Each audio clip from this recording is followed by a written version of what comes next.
एक नगर में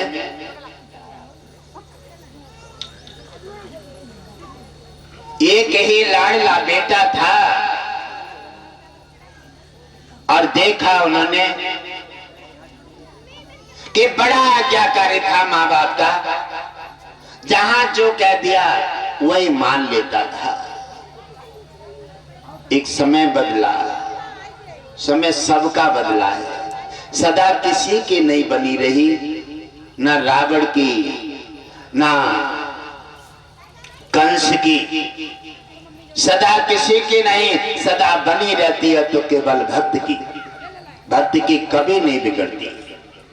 भक्त जब तक बना रहता है तब तक ईश्वर का साथ बना रहता है, और अहंकार लेकर के जब भक्ति से विमुख होता है तो उसका भी तालाब बन जाता है। और जाकर के बेटा कहने लगा, माता, पैर छुए और कहने लगा, माता, हाँ बेटा, माता मुझे ऐसा लग रहा है कि मुझे अब गुरु की आवश्यकता है। कथा सुनत मुर्दा जलत तिरिया रथ के अंत, ऐसी बुद्धि सदा रहे तो क्यों न मिले भगवान। कथा सुनते पर वैराग होता है मानव को। कथा सुनकर के जब अपने घर की तरफ बढ़ता है तो उसका वैराग हट जाता है, उसका स्वार्थ लालच उस पर फिर डेरा डाल देता है। अगर कोई शरीर छोड़ता है, नए वस्त्र चेंज करता है, तब फिर जलाने शमशान जाते हैं, सबको वैराग होता है। कहते हैं देखो शाम कितने अच्छे बैठ करके खाना खा रहे थे, जरा देर में देश वीराना हो गया, जल करके रेख बना दी। दुनिया में क्या रखा है? ईश्वर का गुणगान करो, अपराध मत करो और ईश्वर का चिंतन करके अपना फर्ज निभा दो। इसी में हमारा तुम्हारा बेड़ा पार हो जाएगा। वैराग है, और वैराग वहां से जब हटते हैं वापिस आते हैं, वैराग पीछा छोड़ देता है और वहीं पर फिर से अपनी नाना प्रकार के स्वार्थ डेरा डाल देते हैं। कथा सुनत मुर्दा जलत तिरिया रथ के अंत। स्त्री का पुरुष का जब विवाह होता है, विषयों से दाना तरफ से जागृति होती है। जब विवाह होने के बाद विषयों से मन उब जाता है तब वैराग हो जाता है। कहते हैं कहाँ हम मंदिर में रहते भगवान का पूजन करते और कहाँ इस फंदे में पड़ गए। ईश्वर का चिंतन और प्रार्थना, ब्राह्मण की सेवा, माता की सेवा, गौ सेवा सनातन का प्रचार है, हमारा तुम्हारा परम धर्म है। इसी प्रकार जब हटते हैं तो माया मोह फिर पकड़ लेता है, वासना में लुप्त हो जाते हैं। इसलिए कथा सुनत मुर्दा जलत तिरिया रथ के अंत, ऐसी बुद्धि सदा रहे तो क्यों न मिले भगवान। अगर बैराग ठहर जाए तो भगवान मिलने में कोई देरी नहीं है प्यारे। ईश्वर चेतन स्वरूप परमात्मा है, सबके पास है। केवल मोह माया हटा करके विश्वास करके देख लो, आस्था टेक करके देख लो, उस पर भरोसा करके देख लो, आंखें खुलेंगी, मोह का पर्दा हटेगा, भगवान विष्णु तुम्हारे सदैव सामने आकर के और तुम्हारा कल्याण कर देगा। ये मैं कोई इतिहास की बातें बता रहा हूं, आपको तो अचंबा लगता होगा, लेकिन मेरे लिए तो पुरानी बातें हैं ये। और कहने लगे बेटा तुम्हारे तो हम गुरु हैं, कि मां सबसे बड़े गुरु होती है, क्योंकि बच्चे का जन्म होता है तो उसे नाक पोंछने का ध्यान नहीं, खुद भोजन लेने का ध्यान नहीं, मलबा साफ करने का ध्यान नहीं होता है। कहती है बेटा मैं तो तेरी सबसे बड़ी गुरु हूं, मैंने तेरी उस स्थिति में मदद की है जिस समय तेरा कोई नहीं था, जिस समय तेरा कोई नहीं था। और भाई पैर नहीं मारते हैं?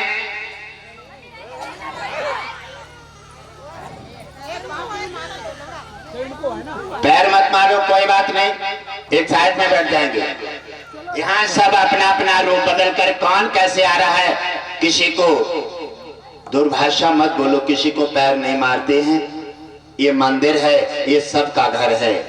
कौन किसके रूप में कहां पहुंचेगा इसका कोई पता नहीं है। ये तो पहचानने की चेष्टा करो, ये तो अहंकार हटा दो, मेरे तेरे का, छोटे बड़े का भेदभाव हटा करके और ईश्वर को अपना लो। साक्षात ईश्वर साक्षात कर करके और तुम्हारे अंदर ज्ञान जगा देगा। जिसके लिए तुम आए हो वो तुम्हें उसी मार्ग पर पहुंचा देगा और तुम्हारा कल्याण हो जाए। जाकर के उन्होंने देखा और माता बहुत समझा रही है। कहने लगी माता बिल्कुल ठीक है, आपने तो हमें उस समय तुम्हें हमारा सहायता किया माता, जिस समय कोई नहीं था। आपने मलबा से उठा करके सफाई की, अपने आंचल से छिपा करके हमें गर्माहट दी और अपना स्तन का दूध पिला करके हमें पाला पोसा इतना बड़ा किया और अपनों गीले में सोई माता, हमें सूखे में सुलाया। तुम जैसा गुरु और कौन हो सकता है माता। अब आप तो गुरु हैं, आप तो जननी हैं, अब हमें अध्यात्म ज्ञान के लिए गुरु बनाना पड़ेंगे, इसलिए ब्राह्मण ऋषि गुरु के पास जाना पड़ेगा। माता ने कहा ठीक है बेटा, यह तुम्हारे अंदर आवश्यकता है। आत्मा अगर गुरु मांग रही है तो निश्चित जाओ। हे पुत्र, मेरा आशीर्वाद है और तुम्हारा कल्याण हो। एक पन पर वैराग अवश्य होता है। किस टाइम हो, कुछ वैराग को ढक देते हैं। बचपन में हो जाए, जवानी पर, बुढ़ापे पर, और वैराग को ढक देते हैं। कह देते हैं अभी हमारी उम्र नहीं है भजन करने की। प्रहलाद की क्या उम्र थी भजन करने की? ध्रुव की क्या उम्र थी भजन करने की? भजन करने की उम्र कब होगी? जब बुढ़ापा आ जाएगा और सिर हिलना लगेगा और बुढ़ापे में यमराज का नोटिस गिरने लगेगा और बलगम फंस जाएगा गले में। राम राम करते होगे तब तक सीता राम हो जाएगी, तब करोगे भजन। आप ये तो सोच लो कि तुम आए क्यों हो। आपका जन्म ही सनातन के सेवा परंपरा निभाने के लिए हुआ है। आपने वायदा किया है और आप वायदा भूल गए हैं, इसलिए बड़े बनने के मकसद पर पहुंच गए हैं। छल कपट दलाली और धन पैदा करके आप अपने परिवार को पालना चाहते हैं। आप नहीं सोचते हैं कि असीमित आपका परिवार है। आपके 4 अगर सदस्य है घर में, क्या आपका वही सीमित परिवार है? नहीं, आपका पूरा विश्व परिवार है। भगवान विष्णु की रचना और पूरा सनातन वंश आपका परिवार है। ऐसी स्थिति में ऐसा व्यवहार रखते हैं, भगवान विष्णु कहते हैं सदा उन पर मेरी कृपा बनी रहती है। और जो अपने सीमित परिवार को पालना चाहते हैं, दूसरे से दोष भाव करते हैं, पक्षपात देश और समाज में फैलाते हैं, समाज को बांटने का काम करते हैं, मैं रुष्ट हो जाता हूँ। मैं लक्ष्मी को वहां से हटा देता हूँ, रोग बढ़ा देता हूँ और कष्ट जब उनके अपार हो जाते हैं तब वो व्यक्ति सोच नहीं पाता है कि मैं आखिर ऐसा क्यों हो रहा है मेरे साथ, लेकिन वो बदलाव नहीं करता। वह फिर शोक चिंता में आकर के शराब सेवन करने लगता है और नाते भरारों के पास अपना सुझाव ढूंढने लगता है।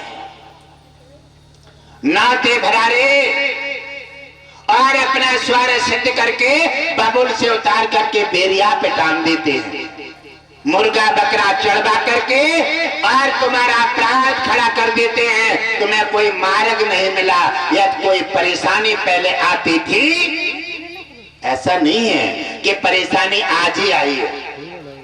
परेशानी राम पर आई, बड़े बड़े राजा महाराजाओं पर आई, हरिचंद पर आए, सत्यवान सावित्री पर आए, राजा मोरध्वज पर आए, परेशानी सब पर आई। लेकिन लेकिन परेशानी के दौर पर उन्होंने कोई धुआं की जेट नहीं भरी, अपराध की ओर नहीं बढ़े। यज्ञदान साधु संत ब्राह्मण से यज्ञ कराते थे, कथा सत्यनारायण की कथा करा करके संकट हटा करके घर में फिर से शांति पा लेते थे। इस सनातन की परंपरा निभा करके अपना कल्याण करते। ये हमारा सत्संग बताता है कि आप भी राजा महाराजाओं के वहां अपने परंपरा निभाएं, आने वाले पीढ़ी को गीता रामायण के बारे में, अपने राम और कृष्ण बारे में बताएं। क्या तुम्हारे राम की जब सीता चुर गई और रावण दुष्ट जब सीता को ले जा रहा था, तो जटायु अपने पुत्री देश धर्म के रक्षा करने के लिए वो जानता था कि रावण वासना में लुप्त है और ये नारी के पीछे मेरी जान ले लेगा। लेकिन फिर भी उसने कहा, जटायु ने, क्या मेरा कर्तव्य क्या है? कर्तव्य क्या है? यदि मैं यहां से मुंह छिपा करके और ये ले तो जाएगा और मेरे जीवन में, मानव जीवन में कलंक लग जाएगा। मैं क्या मुंह दिखाऊंगा ब्रह्मा को, क्या मुंह दिखाऊंगा सनातन को, और क्या मुंह दिखाऊंगा कि मेरे जिंदा रहते हुए और रावण मेरी बेटी पुत्री सीता का अपहरण कर ला गया। इसलिए मैं मरते जब तक मेरे प्राण हैं तब तक मैं सीता को ले जाने नहीं दूंगा। और जाकर के उसने युद्ध किया रावण से और उसने पर काट करके तलवार मार करके उसको आत्महत्या कर दी। और उसने कहा, जब बाद में राम जी पहुंचे हैं तो उन्होंने कहा कि ये तुम्हारे हाल किसने बनाए हैं? कहने लगे, तुम तो सब जानते हो, लेकिन फिर भी भक्त से पूछ रहे हो। ऐसे श्रीलंका का रावण सीता का हरण करके ले जा रहा था, मैंने रोकने का साहस किया और उसी ने मेरी ये दिशा बनाई है। कहने लगे, तुम क्यों वैसे अग्नि में हाथ डाल दिया? कहने लगा, मैं बेटी के लिए अपना जीवन कुर्बान करूंगा। लोग भक्त दुनिया में सनातनी अगर मेरी परंपरा को सीखेंगे तब कोई भी अपनी बहन बेटी सनातन की रक्षा करने की जगह पर कोई मुंह नहीं छिपाएगा और मरते मरते दम तक अपनी पुत्री का साथ दूंगा।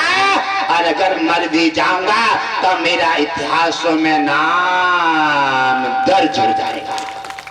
मैं जिंदा, मैं मरते हुए भी जीवित बना रहूंगा।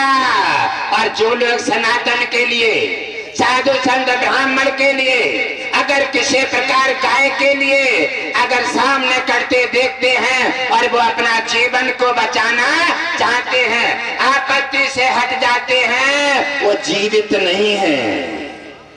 सत्य बात है कि वो जीवित नहीं है, उनका राम निकल गया है, उनका विश्वास खत्म हो गया है, विश्वास ने उनके घेरा डाल दिया है सीना पर, इसलिए वो जिंदा लाश हैं, जीवन नहीं। वो अपने जीवन के दिन पूरे कर रहे हैं। ये मैं नहीं, इतिहास कहता है, मैं नहीं, भगवान विष्णु कहते हैं और मेरी सनातन की परंपरा कहती है, हो सके तो जाग जाओ, सनातन के परंपरा निभाओ और अपना आने वाली पीढ़ी का कल्याण करो। माता ने बेटा के लिए आशीर्वाद दिया और चले जाते हैं। एक काफी दूर पर एक जंगल में आश्रम था, वहां एक ब्रह्म ऋषि रहते थे। जाकर के उनके चरणों में लेट करके प्रणाम किए और कहा, गुरुदेव, मेरी आत्मा चाहती है कि मैं गुरु बनाना चाहता हूं और इसलिए मैं आपके पास आया हूं। अगर हो सके, मैं इसके योग्य हूं तो मुझे अपना शिष्य सेवक बना लीजिए, क्योंकि सेवक बनने के लिए भी योग्य बनना पड़ता है। अगर मैं आपके सेवा के योग्य हूं तो गुरुदेव कृपा कर दीजिए, वरना अगर कोई अपराध है तो गुरुदेव मार्ग दे दीजिए। मैं कष्ट करूंगा और हर संभव उपाय करके और मैं आपका शिष्य बनने की चेष्टा करूंगा। हे गुरुदेव मेरे पर कृपा कर दिए। गुरुदेव ने जब नजर डाली शिष्य पर तो उसके अंदर ज्ञान भक्ति और सनातन की परंपरा उसके एक एक रोम रोम में झलक रही है। मुस्कुराहट आंखों में भक्ति की और शरीर से सुगंध आ रही है। और देखा एकदम शिष्य को आगे लेकर के और बिठाला, उसे नाम दाम दे करके और शिक्षित कर दिया और कहा पुत्र अब यहीं रहो, तुम्हें मैं योग क्रिया सिखा करके और पक्का शिष्य बना करके सनातन की परंपरा सिखाऊंगा और ऐसा बना दूंगा कि बड़े बड़े दुष्टाचारी पर तुम भारी पड़ोगे और अधर्मी दुष्टाचारियों का संहार करके और सनातन का नाम उच्च शिखर तक ले जाओगे। उन्होंने अपने शिष्य को शिक्षा देना आरंभ किया और 3-4 माह रहते रहते हो गए। अचानक एक दिन पुत्र को याद आती है माँ की, कोई न कोई अच्छाई ऐसी कर दो जो आप सत्संग के बहाने मिले हैं, जुड़े हैं। कोई अच्छी बात ऐसी दे दो, कोई अच्छा दया ऐसी कर दो, कोई अच्छा सम्मान ऐसा दे दो और कोई ऐसे भक्ति की बात निकाल दो जो तुम्हारी बात को भी आधी रात में याद आ जाए तो अभी तुम्हारी छवि उसके सामने आ जाए। ऐसा कुछ करे चलो, क्योंकि मानव जीवन बड़ा कीमती जीवन है। आज तुम्हारा है, कल किसी और का होगा। उन्होंने कहा और कहने लगे गुरुदेव आंसू भरे हैं आंखों में, क्योंकि माँ की जब याद आती है तो हृदय भर आता है, क्योंकि माँ जैसा हितकारी दुनिया में कोई है ही नहीं। और जो लोग आज भी उन माता पिता को अलग कर देते हैं, उन्हें धिक्कारते हैं, ऊंची आवाज में बात करते हैं, भगवान विष्णु क्षीर सागर में लक्ष्मी से कहते हैं कि जी अपने मानव की मर्यादा पार कर रहे हैं।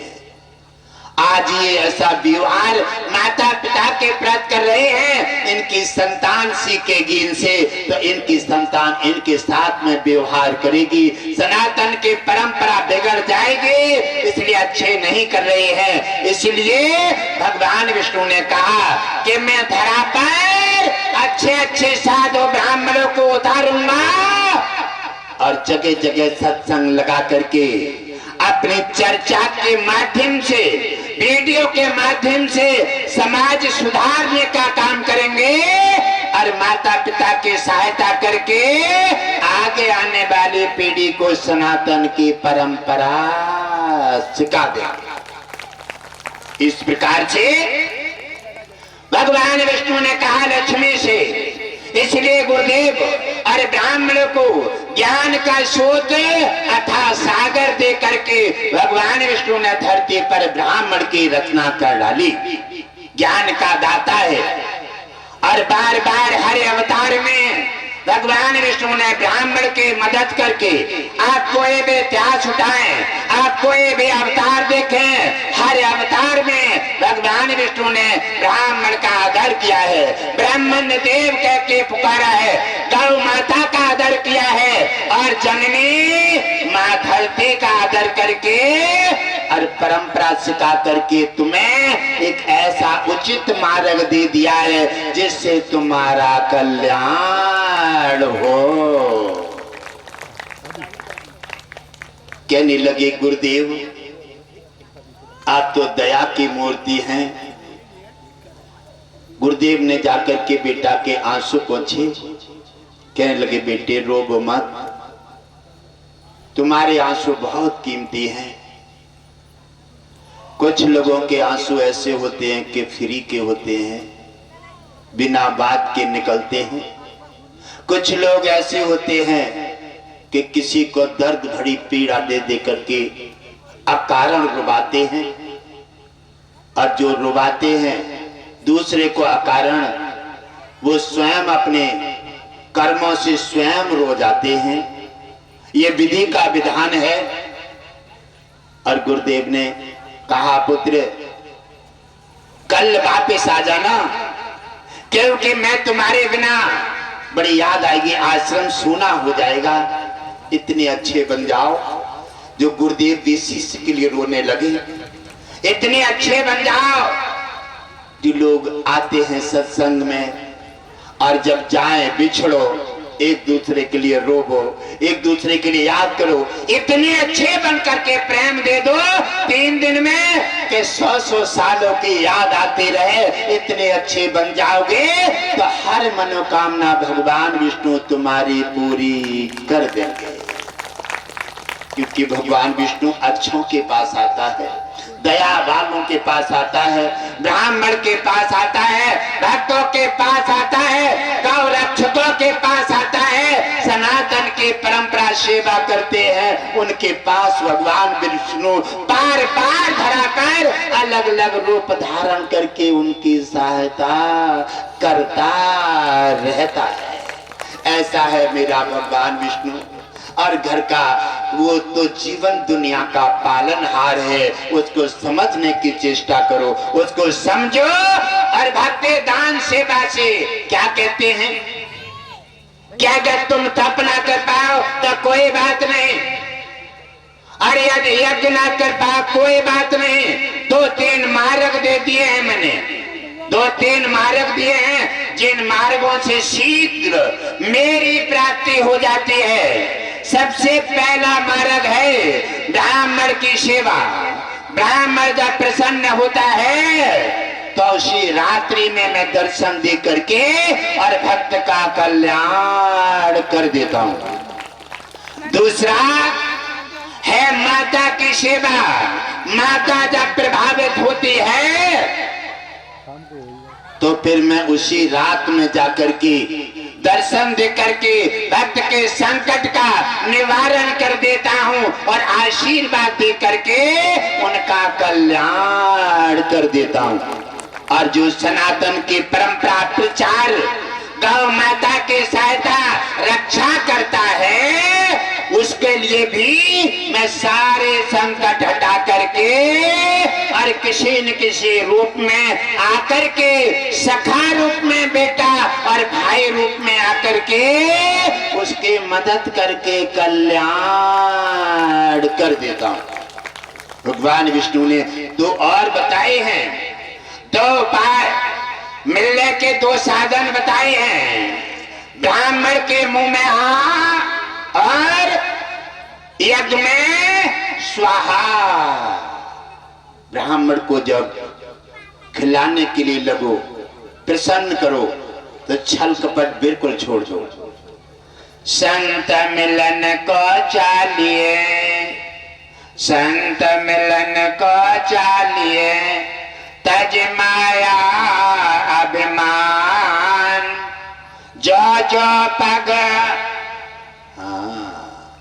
जो जो पग आगे बढ़े, कोटन यज्ञ समान। क्या से बड़े धनवान कहाँ हो सकते हो? एक कोट यज्ञ, एक पैर चलने पर 1 कोट यज्ञ का फल प्राप्त होगा। आपसे ज्यादा धनी कौन है? मुझे तो लगता है कि आप अभिमान माया का त्याग करके सत्संग का आनंद ले लें।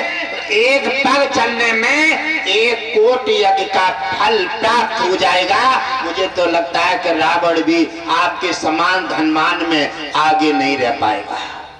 लेकिन क्या करूं, आप क्यों नहीं ले पा रहे हैं, आपको धन क्यों नहीं मिल पा रहा है? आप कहीं न कहीं अपनी चंचलता लगा देते हैं, कहीं न कहीं आस्था भंग कर देते हैं, कहीं न कहीं स्वार्थ फेंक देते हैं, इसलिए पूर्णता से फल नहीं मिलता, ईश्वर की दृष्टि कृपा पहुंच नहीं पाते, इसलिए कहीं न कहीं संकट बना रहता है, कहीं न कहीं जख्म पनप जाती है और धीरे धीरे फिर हरी हो जाती है। इसलिए अगर परंपरा निभा दो, हम गारंटी देते हैं कि आपको जो हम बताते हैं मनोकामना पूरी होगी और भगवान विष्णु धरा पर आकर के स्वयं अपना रूप धारण करके और स्वयं तुम्हारी सहायता करेगा।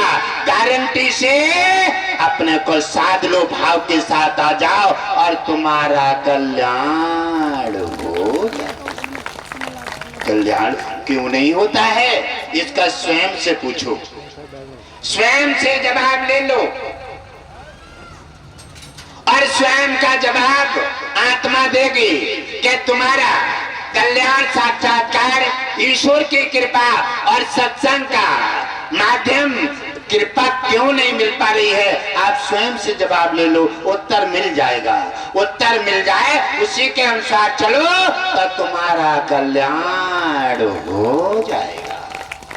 जाकर के पहुंचते हैं और उधर पुत्र पान जाता है अपने घर। जब माँ ने देखा बेटा को, भाज करके अपने हृदय से लगा लिया और कहने लगी, लाडले क्या तुम्हें मेरी याद नहीं आई? कहने लगे, माता ऐसा कभी हो सकता है? आपने वो व्यवहार किए हमारे साथ कि पल पल याद आती है माता। आपने हमें अपनों नहीं खाती थी, हमें खवाती थी, हमें सूखे में सुलाया, आप गीले में सो जाती थी।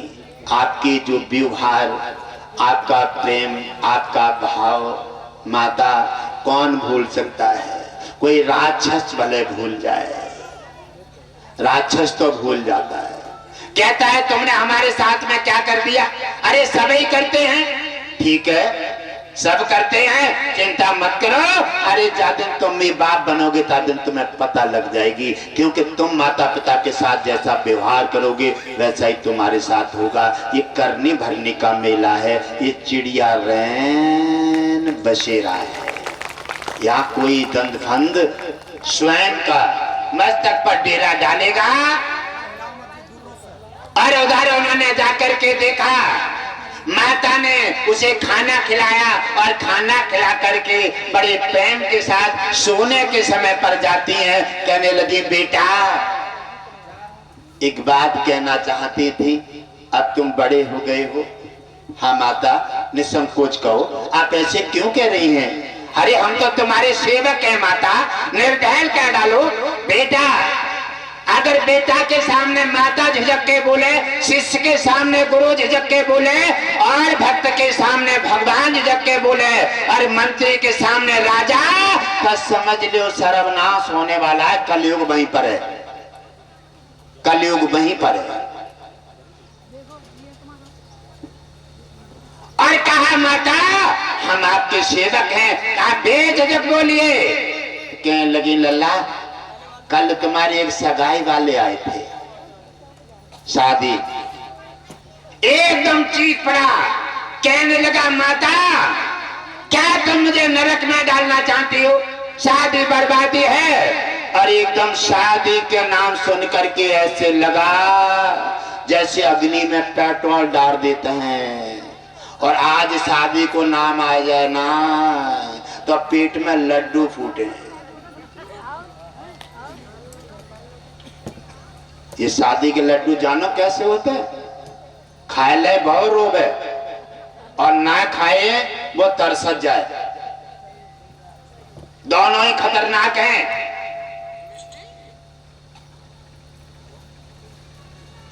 मम्मी पापा कहते थे तो बड़े मजे में रहते थे, और जाकर के पापा पापा कही और जेब में हाथ डाल दो, जितने भरे हो निकाल ला। ठीक है। और जिस दिन शादी होकर के और बेटा हुआ, जब पापा के करवाने जेब में हाथ डालो, कहने लगे पूरे दिन काम ना लगा, 10 रुपया खर्च करने के लिए। और रुपया निकाले और रुपया निकाल कर दुकान पर चला गया, लौट के आए और पैसा देके है नहीं, और देखा पैसे कहाँ गए, मैं चीज लेने के लिए निकाल ले गया, और बाप ने गुस्सा में अगर झापड़ मारा उसमें, उसका कान का पर्दा क्रैक हो गया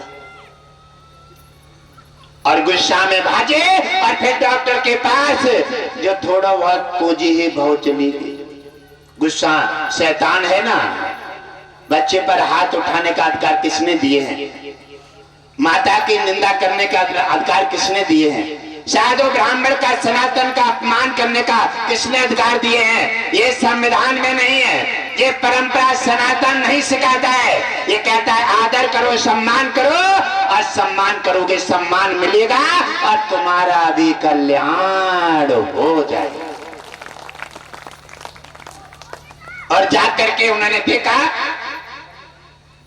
अब तो लाल अंगारा हो गया, जैसे लोहा भट्टी में लगा देते हैं, जैसे पेट्रोल अग्नि में डाल देते हैं, लपटें निकलने लगी। मां कहने लगी ये क्या हो गया? एक ही बेटा था, जे भी लगता है, अब शादी नहीं करेगा तो वंश नहीं बढ़ेगा। अब क्या होने वाला है? माता चिंता में, और वो भी एक तरफ सो गई, पिता भी सो गए, खाना नहीं खाया, सब बना हुआ रखा है। बेटा भी जाकर के दूसरे रूम में सो गया। जब सो जाते हैं उसी बेड पर, जब रात्रि हुई, और रात्रि जब 2-3 बजते हैं और बेटा की आंख खुल जाती है रात में, और देखा इधर उधर नजर डाली, तब बेड पर एक सुंदर फोटो रखा हुआ था। जो पुत्री वाले आए थे उनके लिए विवाह के लिए, और बेटे का फोटो दे गए, और फोटो जैसे उठाया उसमें से निकाला, देखा आहा, फोटो ने एकदम सब कुछ पलट दिया। कहने लगी ये तो कन्या कोई बहुत सुंदर है, और विवाह सभी देवताओं ने किया है, भगवान ने किया है, अरे विवाह कोई हम कर लेते तो कौन सा गुनाह है? किसने मना करी? आप अपने आप सीख रहे और अपने आप बदल गए, स्वयं चिंता कर रहे हैं और फोटो देखते हैं बार बार। कहने लगे माता को कैसे जगाऊं? माता को, यह है ईश्वर की लीला। तुम अपने लिए कुछ भी अपने ठान मन ठानो, तुम ईश्वर के सहारे रहो, विश्वास करो, और कोई संकट कोई आ भी रहा है तो घबराओ मत, आप डटे रहो ईश्वर के नाम पर, भगवान विष्णु के नाम पर, और अपने सनातन के नाम पर डटे रहो। संकट तुम्हारे से पहले ही खत्म हो जाएगा और आपकी मंजिल यात्रा लगातार चलती रहेगी। संकट तुम्हारे डिंग नहीं आएगा, वो तुम्हें डर पाने के लिए आ रहा है। तुम डर जाओ, अपना मार्ग बदल दो, और डर गए तो मर गए, और अड़ गए तब पार गए। साधु संत, हमारे नौजवान, हमारे पूर्वज भारत के लिए लड़े हैं, अड़े हैं, हंसते हंसते उन्होंने कुर्बानी दी है, तब आज भारत यहाँ तक ला पाए हैं। इन मुगलों से बचा करके और तब भारत को आज तुम्हें आजाद कर पाए हैं, तब आप सत्संग सुन रहे हैं। वरना उस समय में सत्संग अगर होता मिलता तो अंग्रेज उठा ले जाते, सत्संग देने वालों को, सुनने वालों को सबको मार देते, फांसी लगा देते, और पेड़ों से कीले ठोक ठोक करके उनका जीवन तबाह कर देते थे।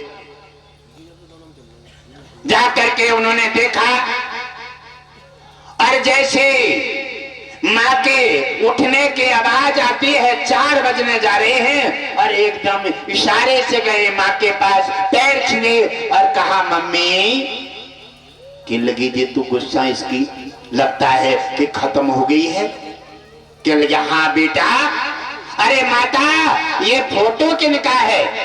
कहले बेटा जय तो लली वाले कल आए थे तेरी सगाई के लिए।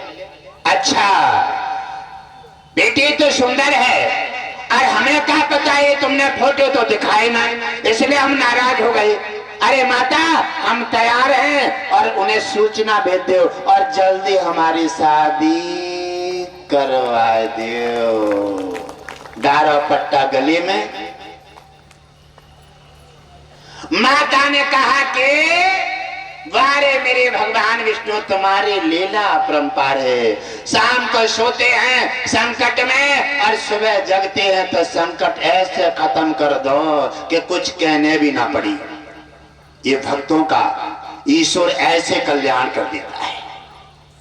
भक्त बनतो जाओ। अब भक्ति है नहीं, विश्वास है नहीं, लेकिन परंतु हमेशा गठे बनाए पड़े हो, कुछ करे हो ना, और भगवान के दर्शन पाना चाहो, कैसे मिल जाए?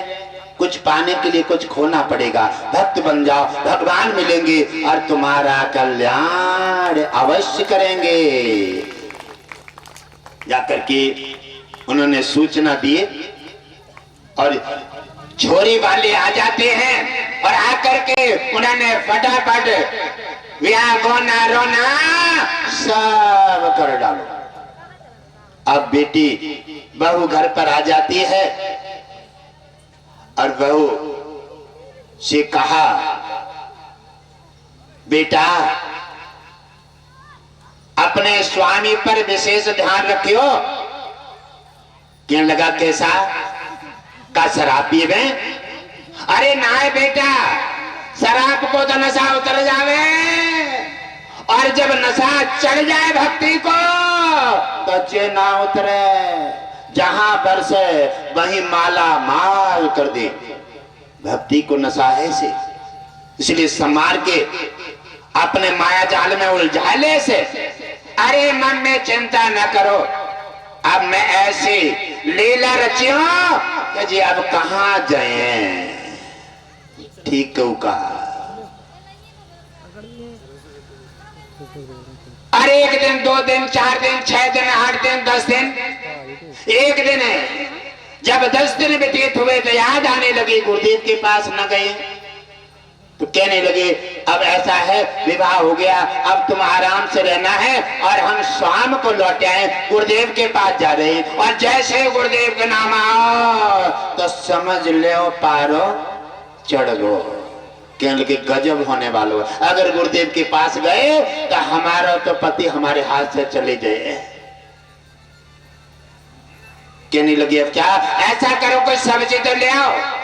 सब्जी लेने बाजार भेजे और लौट के आए और गेट खटखटाओ और सास ससुर चले गए कहीं मेहमानी में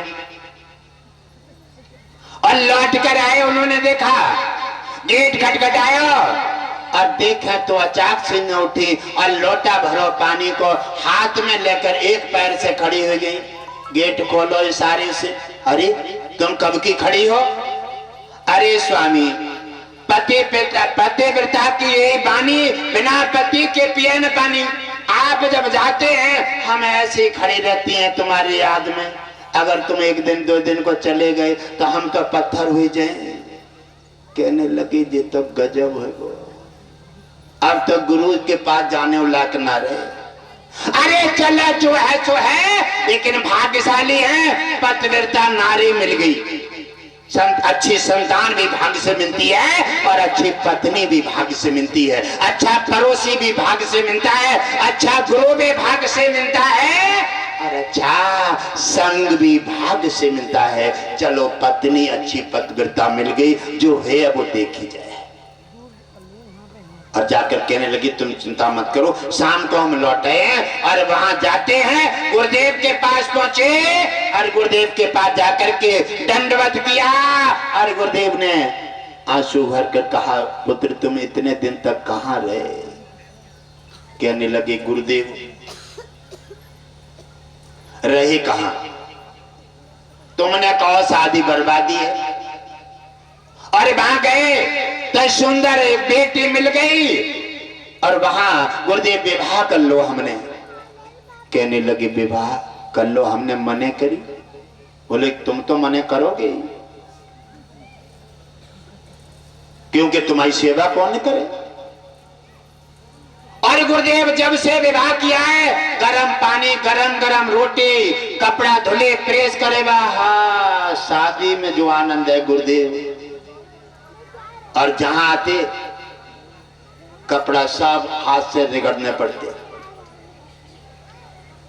और सुना गुरुदेव, ऐसी भाग्यशाली को मिलेगी, पतिव्रता नारी मिली है।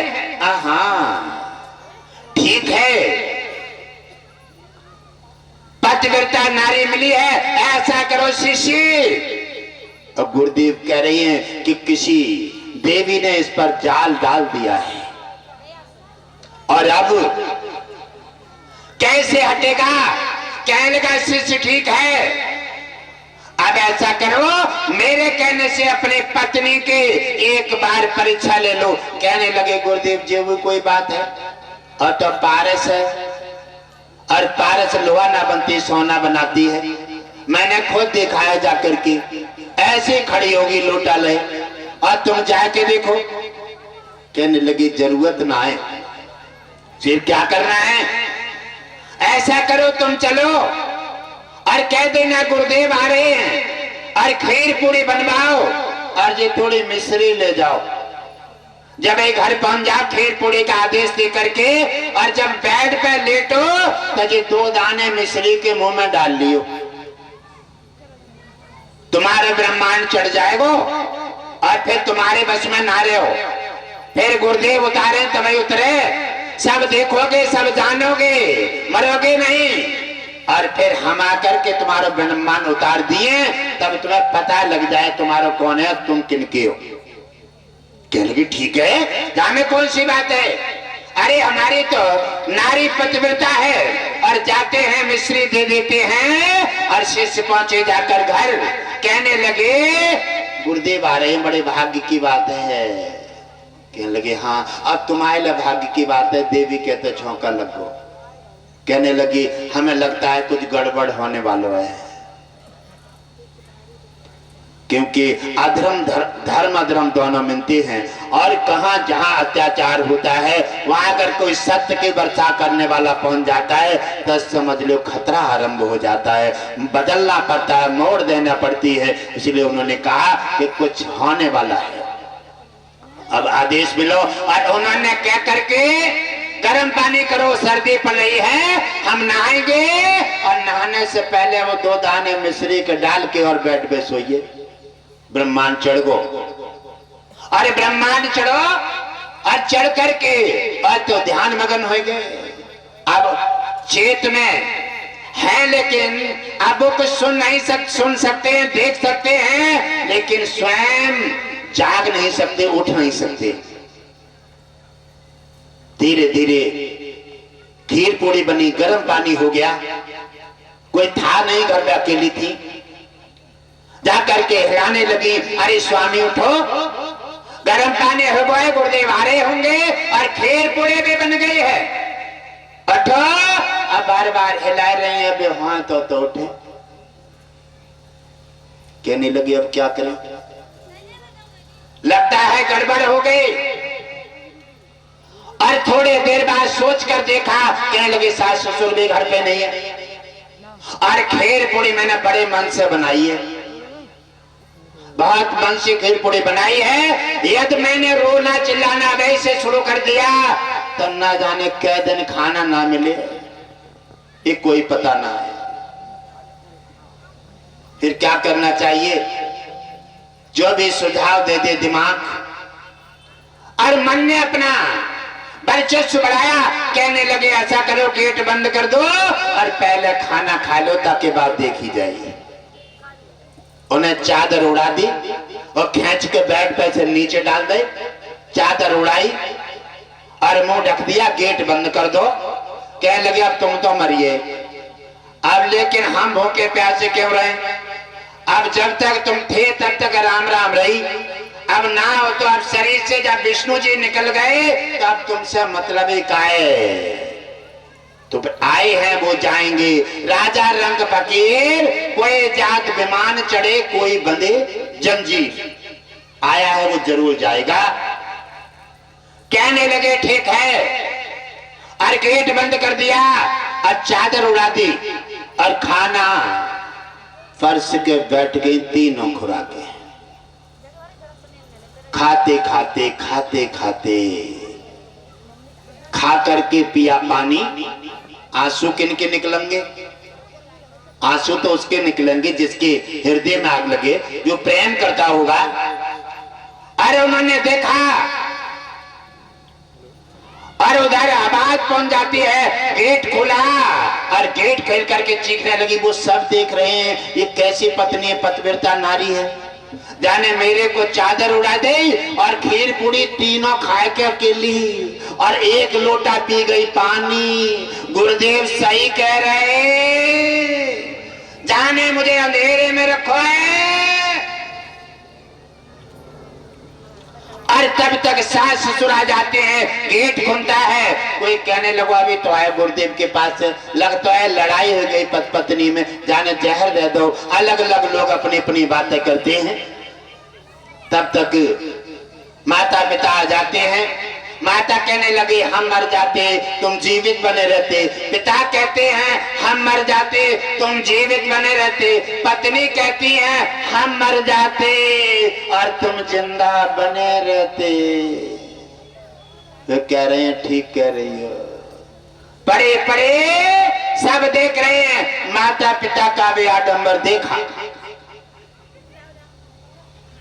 और थोड़ा समय व्यतीत हुआ और गुरुदेव ने आश्रम पर शिष्य को सौंपा और दूसरे को, और पीतंबर डाला कंधे पर सटका लिया और चले आ रहे हैं। और जाकर के पहुंचे और पहुंचते गांव में प्रवेश किया। कहा और बड़े आराम से जा रहे हैं, भाग करके आए कुछ बच्चे। गुरुदेव तुम्हें कुछ पता है? कहने लगे बच्चा मुझे कुछ पता नहीं है। अरे कहने लगे तुम्हारा शिष्य मर गया। कहने लगे शिष्य मेरा कोई गाजर मूली है, अभी मेरे पास से आया है, एकदम कैसे मर जाएगा? ले लो तुम्हें क्या फर्क है? अरे जाकर के देख लो। कहने लगे ठीक है मैं जाकर देख लेता हूं। जाकर देखा तो रोबा चिल्लाए पड़े। पिता कह रहे हम मर जाते, माता कह रहे हम मर जाते, सब लोग अलग अलग रो रहे हैं। गुरुदेव ने देखा एक मृत्यु के पीछे कितने बुरे हाल हैं। सब पूजा पाठ, सब नाना प्रकार की सिस्टम विफल हो रहे हैं।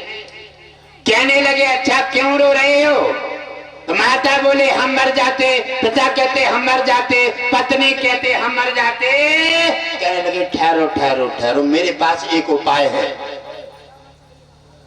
मेरे पास एक उपाय है। और एक जने मर जाओगे और ये बेटा जिंदा हो जाएगा।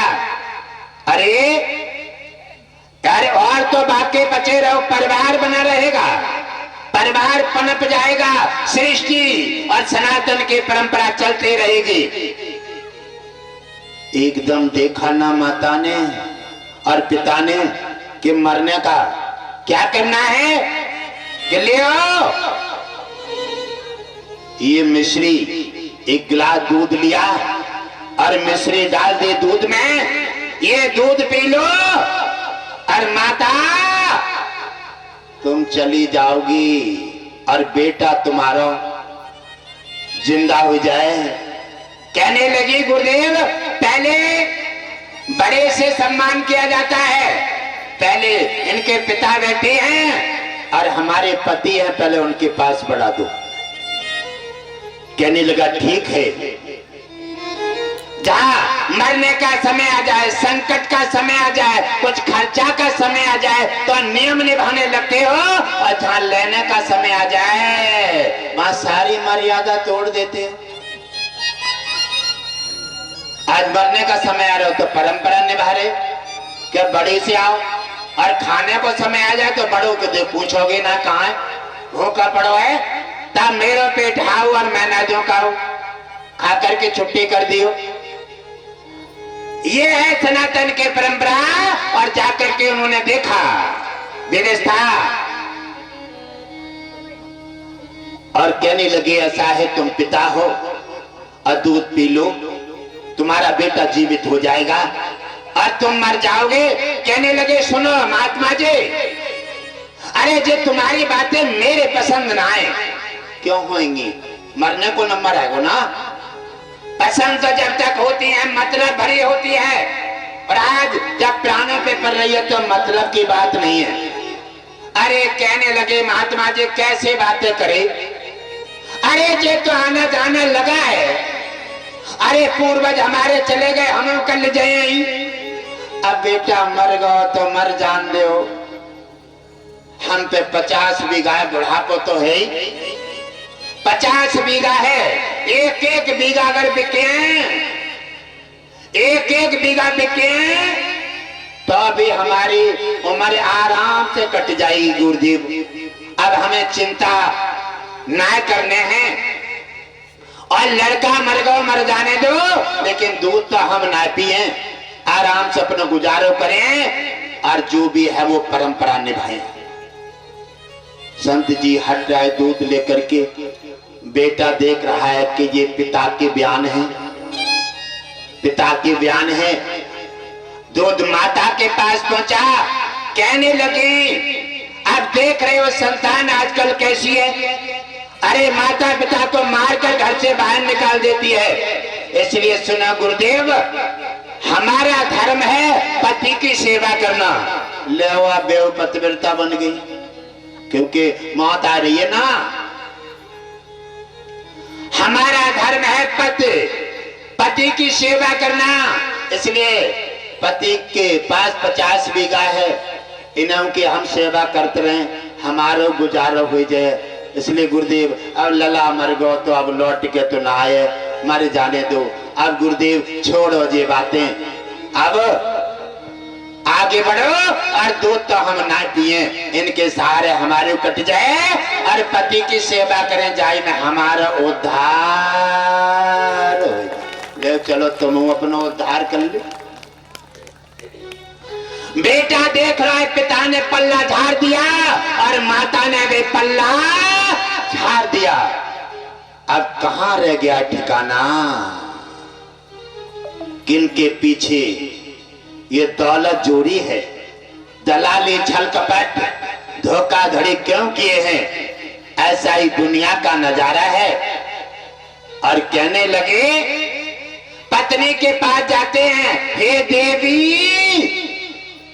पत्नी का धर्म है, तुम्हारा पति बड़ा विश्वास करता है तुम पे, आप पतिव्रता नारी हो, आप दूध पी लो और तुम खत्म हो जाओगे और ये जीवित हो जाएंगे। कहने लगे गुरुदेव सुनो,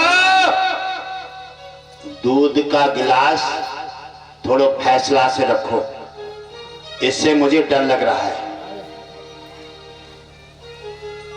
जिसने 9 महीना कुच्छा में रखा, जिसने माँ का फर्ज निभाया और वो बेटा के लिए नहीं मरी, जिसने पिता कह करके और बेटा का फर्ज निभाया और उसने वो बेटा के लिए नहीं मरा, दोनों ने पल्ला झाड़ दिया।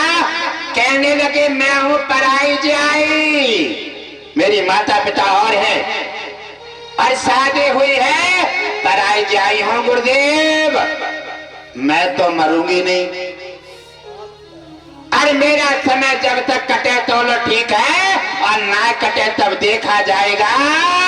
दूध तो गुरुदेव हम पीने की नहीं, क्योंकि हम पराई जाई हैं। वह तुम्हारा हिसाब ठीक है, अगर हिस्सा लेने को नंबर आ जाए तो आधो है हमारा, और मरने को नंबर आएगा तो पराई जाई हो गई।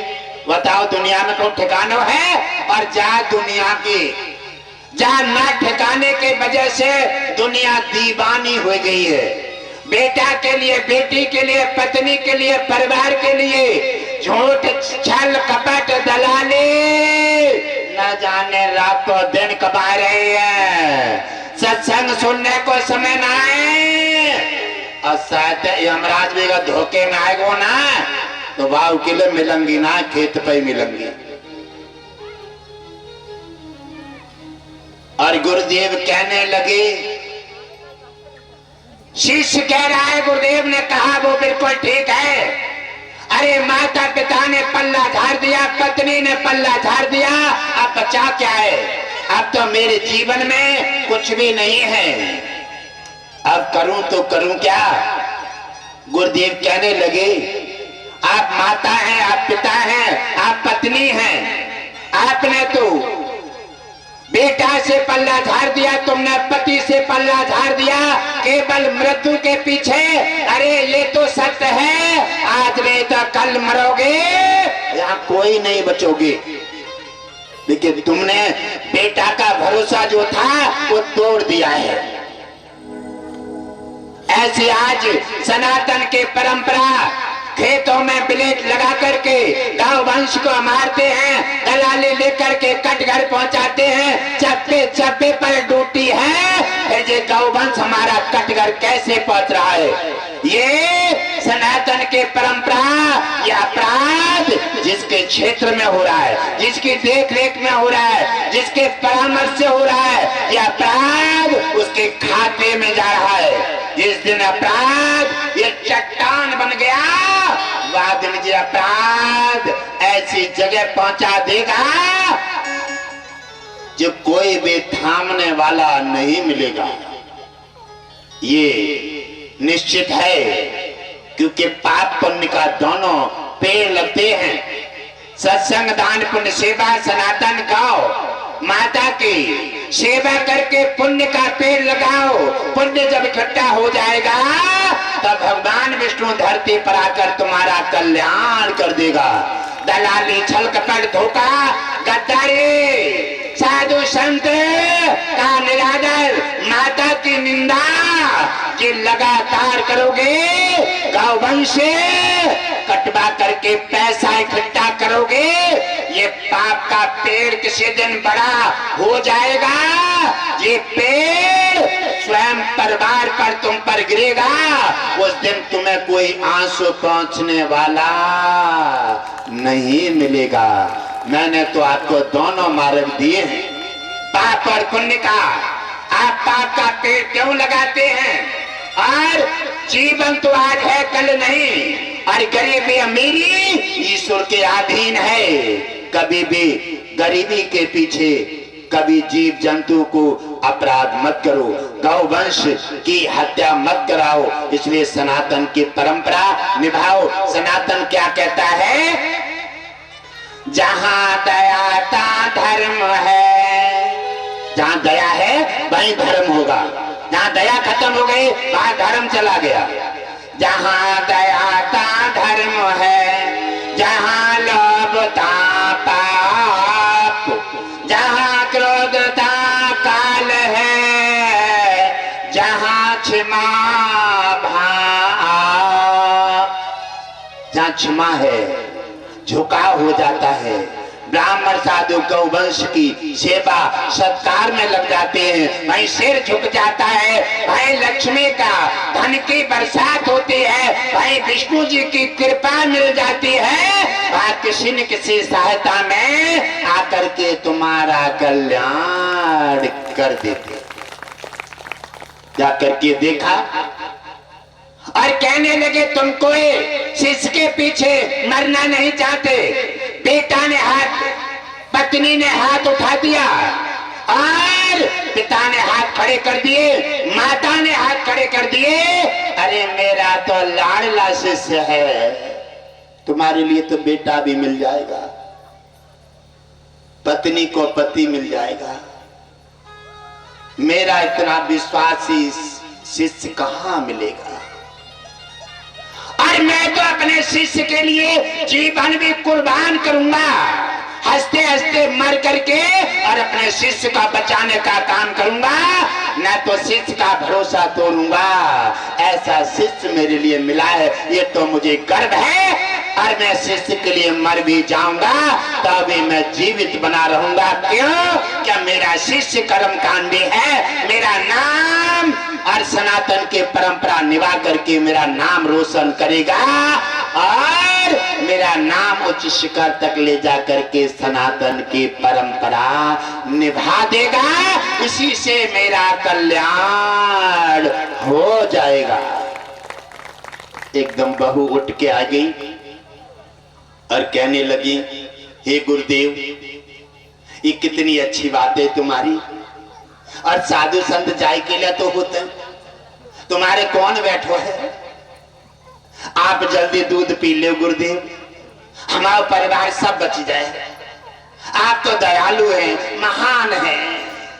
और पैरों से गिर गई और कहने लगी, गुरुदेव आप जब मरने जाओगे तो 1 बीघा बेच के सोचेंगे 49 बीघा ही, 1 बीघा बेच के तुम्हारी पक्की समाधि बनवा दिए और होली दीपावली और बड़ी पूजा करें। गुरुदेव आप तो दयालु हैं।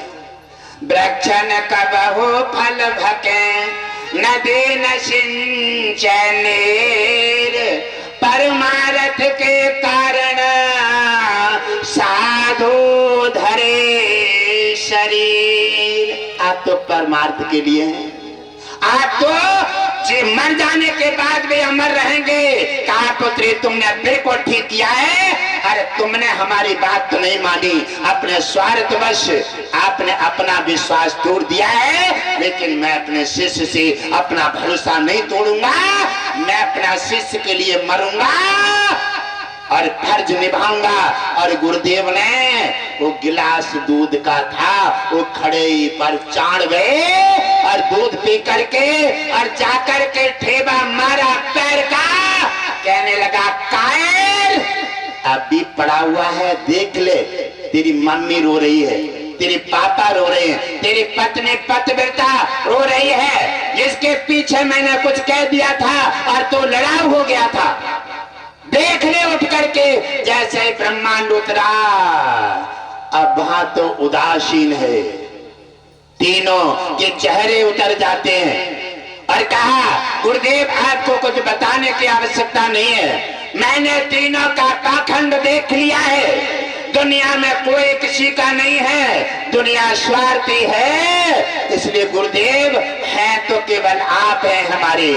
आपने हमारे लिए दूध पिया है, आपने हमारा हाथ पकड़ लिया है, और अंत में ज्ञान और गुरु ही कट सकता है। इसलिए हे गुरुदेव, कहने लगे तुम अपना परिवार देखो। कहने लगे, गुरुदेव अब कटे पर नमक मन डालो, हमने सब देख लिया है, ये हमारे कहाँ है, ये तो सब मतलबी हैं। इसलिए गुरुदेव मैंने सब देख लिया है, मैं तो आपके चरणों में चरणों की धूल बनूंगा, आपके साथ रहूंगा, आप ही मेरे जीवन दाता, माता पिता सब कुछ हैं। हे गुरुदेव, एक हुपक हुपक के रोने लगे। गुरुदेव ने उठा करके हृदय से लगाया और शिष्य का हाथ पकड़ करके गुरुदेव अपने आश्रम ले गए। इसी प्रकार से दुनिया में कुछ भी नहीं बचा है। माता को जिस दिन आजमा के देखोगे, समाज में जिस दिन आजमा के देखोगे, धीरज धर्म मित्र और नारी, आफत काल परखिए चारी, मुसीबत में जिस दिन परखोगे आजमा करके, बाद दिन तुम्हारी रास्ता खाली दिखेंगी, अपने भी पल्ला झाड़ के चले जाएंगे।